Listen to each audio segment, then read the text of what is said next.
All right. So I guess the first question is, why are we talking about media and entertainment? For those of you that aren't in this industry, why does it matter to you? And I'll offer two quick comments.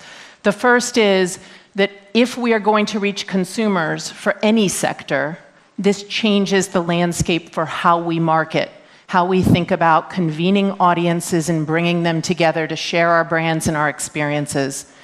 And secondly, this has been one of the most quickly disrupted industries out there, so it presents some foundational lessons around what it means to undergo digital transformation and what it takes to commit to that change. So I hope no matter what industry you represent in this room, you find value in the conversation.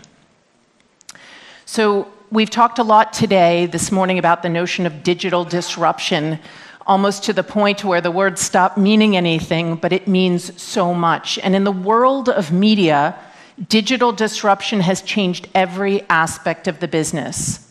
From a content standpoint, it's changed how we look at talent. Think about a YouTube influencer or somebody on Instagram. Now we think of people who were not considered talent from a traditional media standpoint before, and now they are. We're changing the form factor, the size of the screen, where the content needs to go, how we need to manage the rights. It's all being disrupted by digital. From a distribution standpoint, we used to take content and we were able to bring the people to the thing. Now, because of digital, we have to bring the thing to the people, which means we need to atomize the content, atomize the experience, and push it to them wherever they're going to experience it. And from a money standpoint, the business model is changing so quickly. How we monetize content and build a business around media and entertainment is being deeply challenged. We used to live in a world where essentially half the money was made in advertising and half the money was made off of consumers through distribution and direct revenue. Advertising is challenged, and those paid distribution fees, the models are changing. What is the willingness to pay is being very foundationally challenged. So we're looking at more content, ironically, than ever before, more complexity, more technology, more data, more accountability to really take the industry forward, and frankly, more risk because of the issues around protecting the consumer. So I say the word consumer because consumers lead us and business models follow. So we have to follow the behaviors that they have, and it guides us. So what are some of the trends we're seeing? First, people don't need to own content. We used to own DVDs or hold our videos or our music. Well, now we just want access. We used to live in a world that was programmed to us. Now the consumer is in control. It's all on demand. We're seeing a sharp degree of fragmentation as people consume things on different screens, where they want it, when they want it, how they want it. Makes it far more challenging for us to manage the business. And again, deep lessons for other kinds of brands, products, services, and experiences. We're dealing with a world that is increasingly advertising resistant, where the consumer, and particularly younger audiences, are taking control of their own value. And they're challenging the business model, again, to say, do I really want ads? Do I want them as frequently as I saw them before? Do I enjoy commercials? Are they relevant to me? How are you targeting me? There's some concern around advertising. Certainly, we're seeing a move far more aggressively in Europe than in the US, where we are seeing a move towards being more protective of personal data. And last, and this may surprise you, because in media we focus so much on youth culture, but the population is actually aging. So if we look at the year 2020, the population 65 and over will actually exceed that of children. That's a big shift. That's never happened before. So we're so focused on the young audiences, but we also have to focus on those consumers that are in an aging demographic. So these are the consumer trends that guide us. So what's happening? Well, certainly, we heard earlier this morning about the notion of infrastructure. What's the infrastructure that powers new content and communication experiences? Well, in the US, we're certainly seeing over-the-top rising very quickly with streaming VOD and virtual MVPDs growing very fast. Here in Europe, that trend is obviously not as pronounced, but it is additive to some of the trends, and it's still very early days for the trends around OTT because it's being enabled. That choice is being enabled by the consumer. And in the US, that does mean some degree of what we are calling cord cutting or cord shaving as they change how they want to get the content and what they're willing to pay. It's leading to a battle for streaming and sports rights. It's still early days here, too, as to what it means to stream major sports, but sports have the power to convene people, to bring people together, like almost no other form of content, and so we're starting to see that competition for those rights. We're certainly seeing a broader battle for content. So on the left-hand side here, you can see that the broadcast and cable networks are still comprising the vast majority of the original scripted series, although the Emmy Awards are certainly being distributed more evenly. But look on the right-hand side, the online players, Netflix, Amazon, Hulu. By 2020, their investment in original content alone will be over $10 billion. This is a dramatically new landscape in which traditional players, to go back to the question at the beginning, those traditional players now need to compete with that $10 billion of investment that's competing for content and competing for audiences' attention.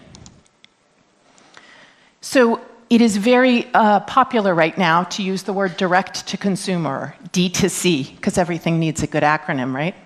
But if we think about this, what does D2C really mean? It means that in this world of a changing business model, I need to take control of my business. I need to understand who my consumers are and program to them directly. And I no longer want to necessarily pass that off to an intermediary that's sitting between me and my end customer. So we're seeing experimentation. For example, you see AMC Premiere. AMC Premiere is delivering the cable network programming of AMC networks on Comcast, but it's doing it at a subscription fee that's extra with no advertising. So we're testing all of those different business models and dynamics that we were talking about before. If consumers are resistant to ads, well, let's give them an ad-free experience, but let's see what the willingness to pay can be. So it leads us to the biggest question, which is this a time for content or is this a time for platforms?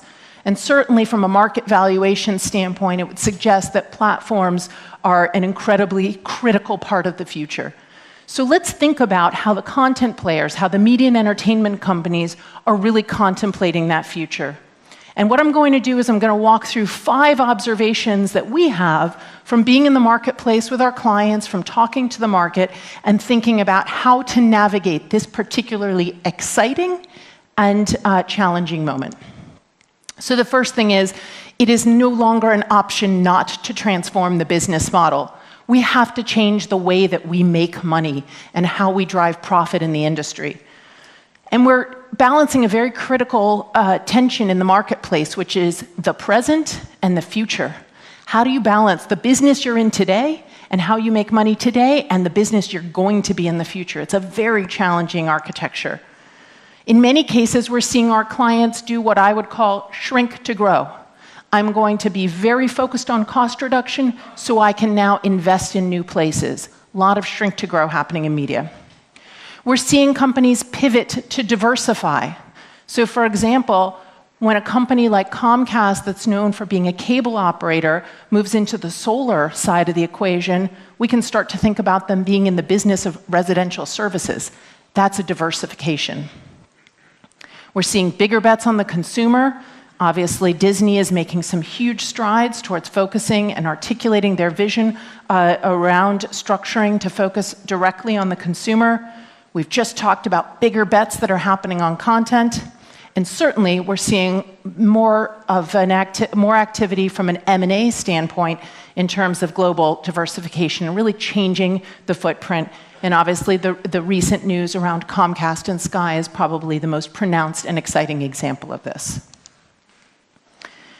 The second thing I would say around these companies in the media industry is that they are building a new business stack. So what does that mean, business stack? We talk a lot about technology stacks. Well, the business stack of the future says, I need content, I need data, and I need distribution so that I can get attention from consumers and make money. That's the stack of the future. And if we look at companies like AT&T, like Disney, like Comcast, that's the formula, that's the common theme that threads all of them together. The third thing I would say is we're reinventing old spaces. So just because something is a traditional media player doesn't mean we need to accept it as it is.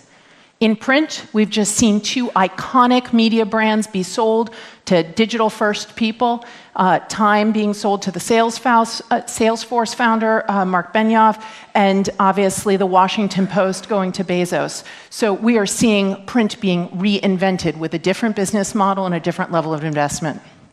We're seeing experiential transform as we challenge the notion of the physical-digital divide.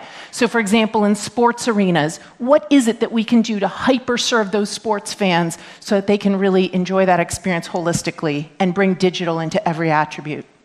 Out of home, it may feel like a somewhat sleepy, older part of the equation to think about billboards on highways. But out of home is now going to experience a revolution because we have the convergence of either the sharing economy where we're no longer driving the car or an autonomous vehicle, which takes it even further, the mobile data that exists on our phone, all of the things that exist from a targeting standpoint. It becomes very exciting to think about the out-of-home space being reinvented. And finally, I'd highlight audio as being reinvented. Whether it's podcasting or streaming music, the intersection of mobile technology and smart speakers is changing the way that we think about a space that has existed for absolutely decades, which is the space around audio and media. The fourth of the 5 lessons I'll just share is that every company we are talking to is focused on really getting to the heart of understanding the consumer. We talk a lot about data. There's plenty of data in every one of the companies represented in this room. But the question is, are we really threading it together? Are we doing the heavy lifting to make the data usable, to integrate our view of all the different sources of data that we have around the consumer, to plug that data into the right technology so that we can use it holistically and drive the right analytics? Then can we break down the silos in the organization and think about our own operating model, again, to harness the power of that data and those insights, and then even use it externally with our supplier ecosystem so we can get more value out of the supply chain for marketing and consumer experience. We're talking a lot about customer centricity. In fact, we've been talking about customer centricity since probably the early 2000s. But now is the time where we're seeing our clients roll up their sleeves and really challenge themselves to pull that data together and drive different outcomes. And then lastly, we're dealing with a host of other critical realities that our media and entertainment clients are facing. From a changing tax landscape, to continued focus on cyber threats, to a truly revolutionary moment in automation where we're balancing humans and technology in dramatically new ways, to really thinking about how to sequence the decisions around that present and future. How do you manage your valuation and gain access to capital to grow at a moment where you're still driving the business you're in today? So before I bring Mario up on stage, I just want to share a few critical truths. So the first is incrementalism is no longer an option in this industry. We can't innovate around the edges. We have to innovate at scale. Second, we have to widen the aperture. So if we think about our camera lens, we have to look wider because the people we think are our competitors are not the competitors that we're dealing with today. So what we saw before in terms of all those platforms, those online players making investments in content, the broadcasting cable networks did not have them on their radar when things initially started. So we have to widen our aperture for understanding convergence in the competitive landscape. Third, finance cannot be arm's length away. Strategy and finance have to work hand in hand because everything here is enabled by capital. And so bringing finance into the equation as a forward-looking strategic lever to drive the business forward becomes more important than ever before.